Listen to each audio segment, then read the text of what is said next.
Terima kasih pemirsa, Anda masih menyaksikan Talk Show TV dan masih dengan tema kita mengenai peraturan gubernur mengenai gerakan masyarakat hidup sehat, dan di mana ini tertuang dalam Pergub nomor 36 tahun 2020, dan kami mengundang partisipasi Anda di line telepon di nomor telepon ini 0822 4140 9987 untuk membahas ini. Anda silahkan tanya ataupun saran Anda dengan dua narasumber. Mungkin buat Anda yang baru bergabung, saya ulangi, ada Pak Junaidi di sini, Kabag Peraturan Perundang-undangan Biro Hukum Seda Aceh, dan juga Ibu Suwarni SKM MPH dari Dinkes Aceh. Beliau merupakan Kasih Promosi dan Pemberdayaan Masyarakat. Karena kita bicara sehat, ini dambaan kita semua, Bu ya. Dan ini juga tertuang oleh kemudian sejalan dengan apa yang diniatkan juga oleh pemerintah kita. Mungkin tadi ada kemudian kegiatan-kegiatan Bu yang dilakukan, mungkin boleh silahkan ditambahkan Ibu. Ya, mungkin saya mulai dulu dari strategi ya, strategi yang kita lakukan, terutama ada pembudayaan Germas ini, yaitu komitmen ya bersama-sama. Kemudian kita melakukan peningkatan kampanye kepada publik. Baik, nah, ini mungkin ya. penelpon sangat antusias ini Bu. Kita angkat dulu ya Bu ya. Silakan. Assalamualaikum. Ibu Yuli. Ya. Silakan Ibu Yuli, dalam penerut ya Bu. Iya. Silakan Ibu. Ini masih menyangkut dengan kesehatan tentunya. Dan kami sebagai masyarakat awam sering juga mendapat informasi bahwa di beberapa kantor di pemerintahan Aceh itu sudah ada penyemprotan disinfektan secara rutin. Itu. Nah, bagaimana kalau di rumah masyarakat? Apakah kami bisa mendapatkan fasilitas seperti itu, Bu? Oke. Karena kan seperti saya tinggal di sekeliling rumah saya itu ramai orang karena jalannya itu jalan umum. Jadi siapa saja melalui jalan situ, dan ada juga seperti menasah di dekat rumah saya. Di situ juga sering berkumpul ramai-ramai orang gitu. Jadi kan tidak tertutup kemungkinan mungkin salah satu anggota dari rumah saya itu kan bertemu ataupun kontak dengan masyarakat di luar. Baik. Jadi kan saya sebagai masyarakat awam juga pengen tahu apakah ada fasilitas penyemprotan untuk di rumah masyarakat. Baik, dan bagaimana aksesnya mungkin ya Bu ya? Ya, terima kasih. Assalamualaikum. Terima kasih Ibu Yuli, di dalam penurutannya Aceh Besar Ibu, silakan. Ya, terima kasih Bu Yuli, pertanyaan yang bagus. Jadi di masa COVID ini kita kan ada Satgas Bu Yuli sampai ke tingkat desa. Ya, jadi kalau untuk penyemprotan di lingkungan masyarakat itu bisa ditanyakan langsung ke kepala desa ya, sebagai Satgas di sana, karena saya berikan contoh di tempat kami juga, saya juga kebetulan di daerah Darul Imarah tinggalnya. Jadi ya Aceh Besar. Jadi begitu ada kasus, kalaupun tidak ada kasus ya, kita lapor ke kepala desa.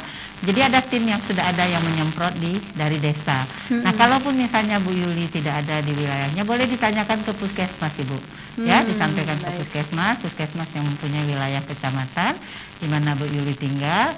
Itu nanti mereka akan bisa melakukan untuk di lingkungan di tempat kita berada. Berarti dalam artian ini tidak harus ada yang kemudian kena positif ataupun itu tidak harus Bu ya? Iya, sampaikan melalui kepala desa, nanti satgasnya mungkin bisa seperti apa keluhan Bu tadi, situ ada rame, kemudian kita masyarakat baguslah kita memberikan masukan usulan ya, nanti kepala desa tentu akan meninjau, kemudian akan melakukan seperti penyemprotan. Baik, terima kasih. Mungkin semoga menjawab Bu Julia. Baik Bu, kita lanjut lagi ke strategi Bu, silakan. Jadi strategi tadi, kemudian peningkatan kapasitas SDM juga salah satu strategi. Mungkin saya masuk dulu untuk komitmen tadi. Komitmen kita bersama itu apa intervensi yang harus kita lakukan? Misalnya di rumah tangga, kita mulai dulu tadi dari diri sendiri, dari individu keluarga supaya ber-PHBS. Ya, melakukan perilaku hidup bersih dan sehat. Kemudian melalui UKBM ini adalah upaya kesehatan berbasis masyarakat. Seperti di posyandu kita, seperti masa COVID ini kita lakukan secara protokol kesehatan ya. Kemudian di tatanan pendidikan, sekolah, kemudian di pesantren ya. Jadi ini juga perlu dilakukan kampanye Germas, dan perlu juga kita ingatkan lingkungannya yang sehat, kemudian juga harus dipatuhi betul tentang protokol kesehatan dan apa yang disampaikan Pak Jin tadi di Pergub 51 satu itu yang sudah kita dikeluarkan. Kemudian di pelayanan kesehatan sendiri, apakah di puskesmas, apakah di klinik maupun di rumah sakit. Nah, jadi ini intervensi-intervensi yang kita lakukan, kemudian di tempat kerja, tadi di tempat umum, dan juga harapan kita tentunya mulai dari rumah yang sehat, jadilah desa yang sehat, kemudian kecamatan sehat, kabupaten sehat, dan Aceh sehat dan hebat. Amin, amin. Harapan kita semua ya Bu ya. Baik, Pak Jun silakan Pak Jun. Tambahannya Pak. Nah, salah satu strategi lain, terutama di SKPA ini kan, kita mengharapkan nanti seluruh SKPA, dalam hal ini Satuan Kerja Perangkat Aceh, dinas-dinas itu membuat semacam brosur atau plakat atau apa saja, baliho untuk gerakan hidup masyarakat hidup sehat. Baik. Jadi biar teringat terus di kepala semua kita bahwa hidup sehat itu memang wajib atau memang suatu keniscayaan yang harus kita laksanakan sampai sekarang. Itu memang berarti pemerintah juga mengeluarkan apapun bentuknya ya Pak ya. Iya. Tidak hanya mungkin selebaran atau apapun, mengingatkan selalu kita untuk hidup bersih dan sehat. Walaupun intinya gerakan hidup sehat itu dimulai dari diri kita, keluarga kita, rukun tetangga kita, dan kampung, dan semua itu saling mendukung. Baik. Apabila kita sendiri ditinggal di kampung, rumah kita bersih, di samping kita tidak bersih, ya berarti sama saja, nyamuk-nyamuk akan juga berterbangan. Baik. Jadi perlu kesadaran seluruh masyarakat. Baik. Apalagi ini lagi musim COVID. Kemudian musim penghujan juga. Nah, ini bagaimana kemudian tanggapan masyarakat Ibu mengenai kemudian strategi tadi dan kegiatan-kegiatan dari Germas ini? Iya, kita memang masyarakat kita masih perlu terus kita himbau ya. Kita tahu saat sekarang ini saja misalnya Germas dalam masa COVID lah ya, ikuti protokoler COVID dengan 3M tadi ya, untuk 1M saja masih ada masyarakat kita yang 1M maksud saya memakai masker. Itu masih banyak yang tidak patuh ya pakai masker karena ada petugas atau karena ini. Jadi milik kesadaran sendirilah karena kita tadi menjaga diri kita dan juga menjaga orang lain ya. Nah, jadi ini barangkali masih terus kita himbau ya Bu Indah kepada masyarakat kita, yuk sama-sama kita melakukan perilaku hidup bersih dan sehat. Yuk mari kita hidup menjaga kalau kita aktivitas fisik kita lakukan, makanan menu seimbang, tidak stres ya kan. Kemudian kita semua melakukan deteksi dini cepat, kalau memang ada penyakit cepat kita ketahui, cepat ditangani, tidak menjadi berat gitu ya kan. Dan menjaga lingkungan. Dan kalau itu secara komprehensif atau secara kita lakukan secara penuh atau secara utuh, insya Allah kita akan tercegah dari penyakit. Ataupun kalau kena barangkali tidak berat lah gitu. Nah itulah yang kita harapkan. Berarti pencegahan. Iya. Silakan Pak. Upaya. Nah, kita kan ini saya berkaitan dengan COVID. Kita mengeluarkan Pergub 51. Di situ memang ada sanksi. Ada sanksi lisan, ada tertulis, ada kerja sosial berupa membersihkan tempat umum. Nah, terakhir nanti kan ada denda administratif yang keempat. Dan untuk sanksi pertama, lisan juga disertai dengan apakah diberikan membaca Al-Quran, pendek, memberikan lagu wajib. Jadi, tapi intinya masyarakat bukan takut karena sanksi tersebut, tapi kesadaran sendiri kita mengharapkan. Pada intinya, semua kebijakan dikeluarkan oleh pemerintah itu melindungi seluruh masyarakat Aceh. Baik. Dan kami juga dalam hal ini mohon dukungan seluruh pihak dalam mendukung Pergub 36 ini, Pergub 51, keterlibatan ulama, pemuka adat, tokoh masyarakat, agar kita semua saling mendukung. Nah, kita juga tidak perlu merekayasa atau bagaimana virus ini atau virus itu, tapi mari kita berperilaku hidup sehat. Insya Allah kita akan sehat. Bicara hari ini Pak, seperti apa kemudian di lapangan yang dihadapi Pak?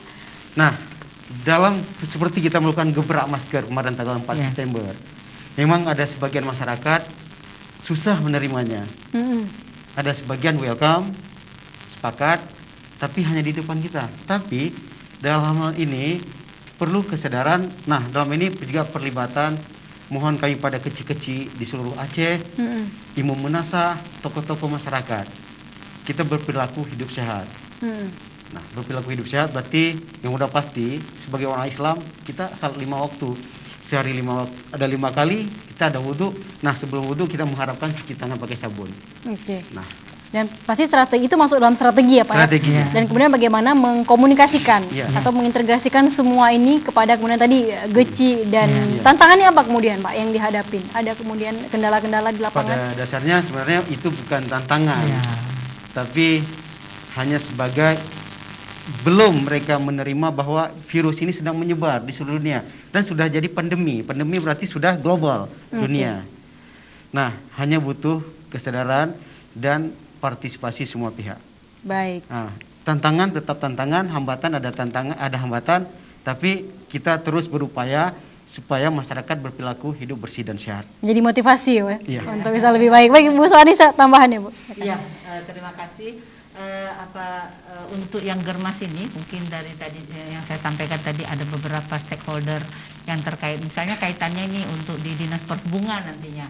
Nah, apa upaya-upaya yang dilakukan oleh Dinas Perhubungan menata kota, ya, kemudian transportasi, ya, sehingga itu keberpihakan kepada kesehatan seperti itu. Kemudian Dinas Pangan apa peran dan fungsinya, kemudian Dinas PUPR apa peran dan fungsinya, Tokoh Agama apa peran dan fungsinya. Jadi inilah yang kita katakan gerakan masyarakat secara bersama-sama anak bangsa ini, kita melakukan gerakan masyarakat hidup sehat. Kemudian saya tambahkan berkaitan dengan masa COVID, ya memang kita tahu, ya mungkin Pak Jun kita sebut aja dinamika kali ya Pak ya. Kalau memang tantangan ada, tapi kami tidak pernah berhenti, bersama-sama kita himbau karena harapan kita sehat itu memang mahal. Artinya uang banyak, kalau kita sakit-sakit kan juga enggak ini. Jadi kalau sehat itu rasanya kita kemana-mana itu lain ya, sehat fisik dan juga fisik, psikologis dan sosial ya. Jadi sehat tidak hanya fisiknya saja. Kalau fisiknya sehat tapi psikologisnya stres dan sebagainya juga nggak sehat.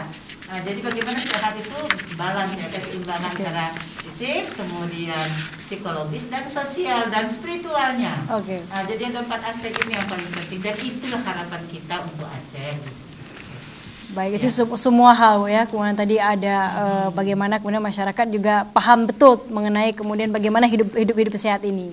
Pak Jun silahkan Pak. Nah, pada prinsipnya aturan itu kan kita mengharap ada semacam perubahan perilaku. Jadi social engineering. Jadi kita mengharapkan hukum dalam hal ini pergub yang kami keluarkan itu sebagai social engineering untuk mengubah perilaku masyarakat. Tapi tentu juga harus dukungan semua pihak. Nah, dalam hal ini kami di Pergub 51 mohon ada dukungan Polda, dari TNI, dan dari semua pihak yang terlibat dalam penegakan hukum. Nah, tapi masyarakat jangan hanya karena takut pada penegakan hukum, tapi marilah kesadaran sendiri. Itu bagian dari bumbu-bumbu untuk penegakan protokol kesehatan. Jadi mohon kepada masyarakat, ini semua demi kita semua untuk berperilaku hidup bersih dan sehat. Baik, demi kita semua dan pastinya dari kita ya Pak ya. Mulai dari hal yang kecil dan mulai dari saat ini. Baik, tadi Bu ya, kalau mungkin kita yang dengan di lingkungan saat ini ingat pesan Ibu ya, bagaimana melakukan 3M. 3M tadi apa? Memakai masker, menjaga jarak, kemudian dan juga mencuci tangan dengan sabun dan air mengalir. Baik, kemudian Pak, harapannya ini kalau kita bicara harapan mengenai pergub ini Pak nomor 36 tahun 2020 Pak Jun, apa kemudian harapan yang nah berkaitan dengan harapan kami sebenarnya juga sama dengan harapan dari seluruh masyarakat Aceh. Jadi kita bisa hidup secara sehat, berperilaku bersih, dan untuk pencegahan COVID ini sendiri mari kita saling mendukung. Bahwa COVID itu memang ada dan harus kita berantas berarti dengan kerjasama, sehingga nanti mari kita berdoa kepada Allah Ta'ala semoga COVID ini Allah hilangkan. Amin. Terutama dari dunia ini, dari bumi Aceh ini, Indonesia dan dunia, sehingga nanti kita bisa hidup normal kembali seperti dahulu kala, seperti sebelumnya. Nah sekarang kan banyak pembatasan yang harus kita lakukan karena COVID ini. Mungkin kalau di kampung-kampung kita masih bisa, karena itu masih sekitar orang kampung. Tapi kalau ke kota-kota, itu dengan pergaulan-pergaulan yang ada, mari kita saling menjaga. Nah juga bagi seseorang yang bekerja di luar rumah, pulang ke rumah, jangan langsung kita cuci tangan dulu, bisa mandi dulu, membersihkan diri, baru menyentuh hal lain yang ada di rumah. Nah, jadi saling menjaga, kita jaga diri, jaga teman, jaga keluarga, jaga tetangga. semua saling menjaga dan saling mengingatkan. Baik, itu harapan kita semua Pak ya. Iya. Kemudian apa spesifik Pak yang kemudian diharapkan dari Pergub ini? Kalau tadi misalkan bagaimana masyarakat bisa menyadari diri sendiri, perubahan perilaku dan sebagainya, apa lagi Pak kemudian yang diharapkan Pak dari pemerintah?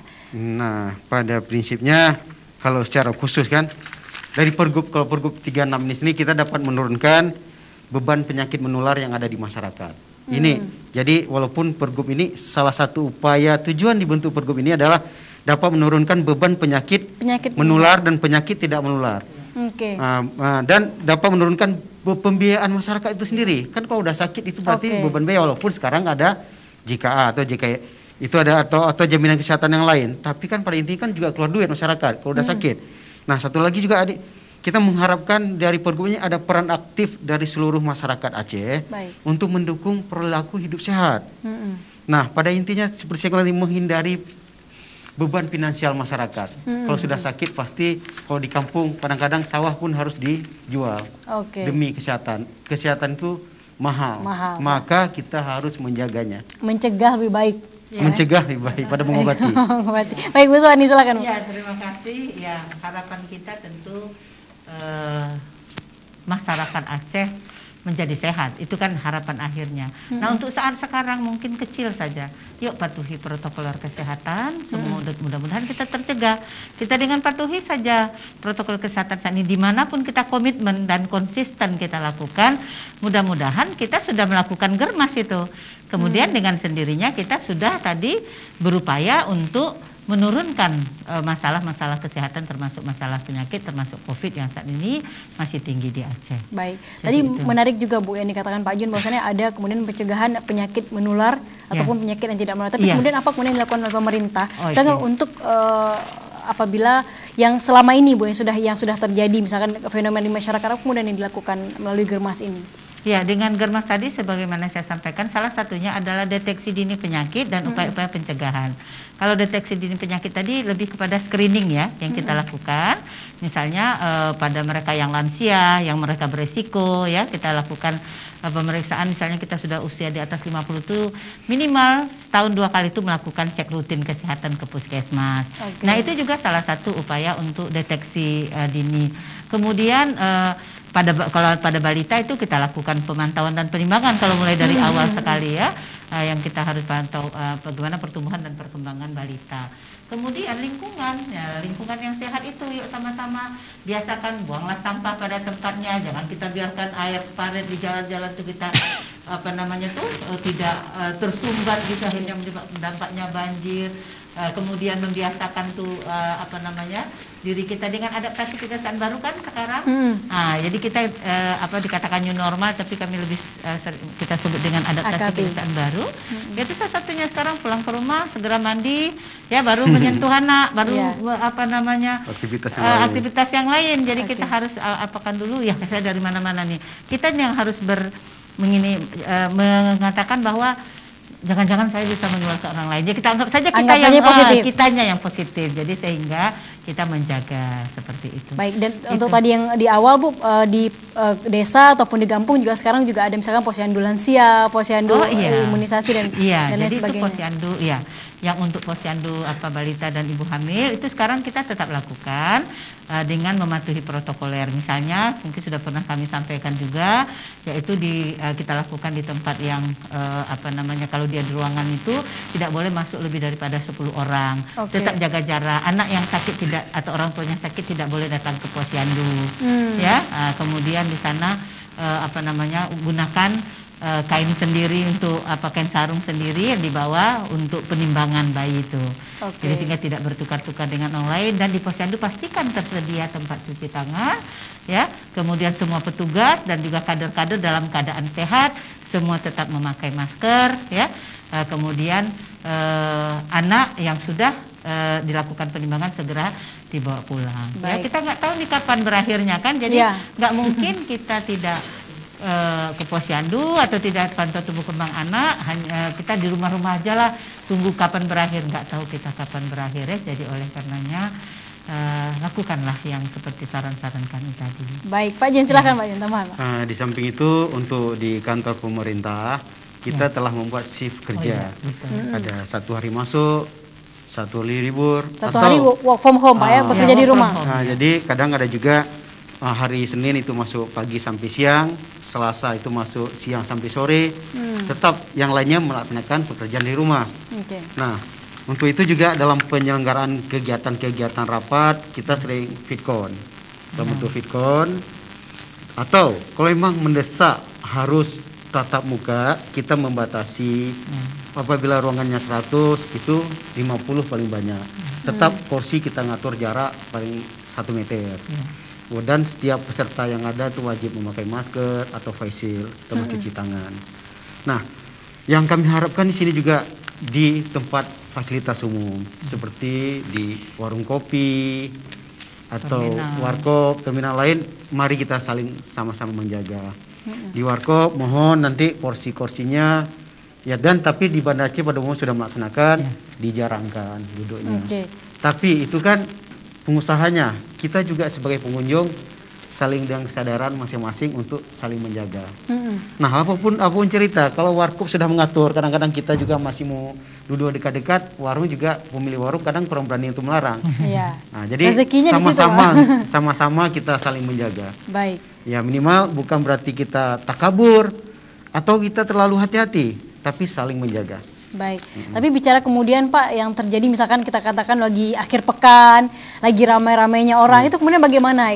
Tadi ada sanksi Bapak juga sampaikan, itu seperti apa Pak? Nah, saat ini juga di tempat wisata telah dilakukan patroli untuk penegakan protokol kesehatan oleh Satpol PP, dari Satpol PP Aceh, Satpol PP Kabupaten Kota. Nah, masih dalam tahap pemberian sanksi lisan dan seperti menyanyikan lagu Indonesia Raya atau Pancasila atau membaca surat pendek atau baca surat Yasin. Nah, itu sudah berjalan Pak? Sudah berjalan. Bagaimana Pak kemudian yang di lapangan seperti apa Pak? Dan pada intinya seperti saya tanyakan kepada rekan-rekan Satpol PP, mereka masyarakat belum sepenuhnya memakai masker. Nah, belum sepenuhnya memakai masker, kita ingatkan untuk selanjutnya memakai masker. Dan juga diberi masker? Nah, sebagian apabila di tim penegak ini ada masker akan diberikan masker. Baik. Tapi itu di sanksi lisan ya Pak ya? Sanksi lisan. Kemudian ada beberapa lagi tadi Bapak sebutkan? Nah, setelah sanksi lisan, ada sanksi lisan itu bisa dibarengi dengan tadi nyanyi atau baca Quran. Nah, yang kedua sanksi tertulis. Nah, tertulis diingatkan itu yang kedua. Nah, yang ketiga itu kerja sosial. Kerja sosial bisa membersihkan masjid, nyapu jalan atau yang lain. Yang keempat baru denda administratif. Itu paling banyak 50.000 per orang yang masuk nanti ke kas daerah. Nah, bagi pengusaha juga ada sanksinya. Ya 100.000. Nah, tapi sampai saat ini itu belum berjalan. Saya belum sampai ke denda administratif. Nah, kita masih persuasif mengingatkan masyarakat kita. Jadi dalam hal ini kami sangat berterima kasih kepada Polda Aceh, pada TNI, Satpol PP dan para penegak hukum lainnya yang mendukung pelaksanaan prokes kesehatan. Dan pada intinya kita semua wajib mendukung. Baik. Demi keselamatan kita semua. Baik, kita nggak berharap ya Pak itu naik kelas menjadi tadi sanksi administratif. Tapi kemudian bagaimana kalau seandainya itu apa indikatornya Pak? Kemudian sampai Aceh, tapi kita tidak berharap kemudian bisa per orang bayar 50.000. Tapi kemudian bagaimana indikatornya Pak? Nah, kita juga nggak mengharapkan akan ada denda administratif. Udah pasti kita mengenakan sanksi itu bertahap, tidak serta-merta. Mungkin ada di masyarakat langsung kedapatan langsung bayar denda, itu tidak. Jadi itu 4 kali. Nah, berarti ini kan perlu database. Nah, dalam hal ini berarti untuk penegakan itu perlu pelibatan pihak atau SKPA atau dinas atau SKPK di kabupaten kota yang berkenan nanti yang mencatat.